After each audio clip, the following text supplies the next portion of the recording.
नाजरीन, आपका आगमऊ में खैर मकदम है। मैं हूं नौशाद अंसारी। आदाब नाजरीन, मऊ ज़िले के थाना कोपागंज हल्का के तहत सहरोज गांव में उस वक्त हंगामी कैफियत बर्पा हो गई जब एक 70 साल बुजुर्ग की सड़क हादसा में दर्दनाक मौत हो गई। मौसूला खबरों के मुताबिक सहरोज गांव के रहने वाले 70 साल बुजुर्ग भगवान राय की ट्रक की जद में आने से मौके पर ही दर्दनाक मौत हो गई। हादसे के बाद गांव वालों की नाराज़गी इस कदर बढ़ी कि गांव वाले मुस्तैल हो गए और सड़क को जाम कर दिया और ड्राइवर की फौरी गिरफ्तारी का मुतालबा करने लगे।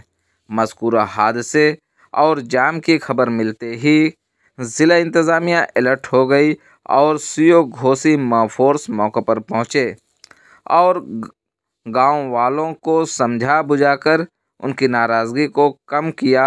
उसके बाद लाश को अपने कब्ज़े में लेकर पोस्टमार्टम के लिए ज़िला अस्पताल भेज दिया और जाम को ख़त्म कराया। आग न्यूज़ के लिए मऊ से ब्यूरो रिपोर्ट। आइए नाजरीन, हम आपको पूरी तफसीलात दिखाते हैं और सुनाते हैं क्या कहते हैं सीओ घोसी। यहाँ जाम लगा हुआ था सर। ये आज सहरोज में एक व्यक्ति का ट्रक की चपेट में आने से एक्सीडेंट हो गया था, जिसमें उनकी मौके पर ही मृत्यु हो गई थी।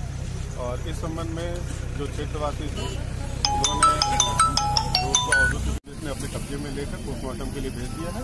बाकी जांच करके आगे कार्रवाई की जाएगी।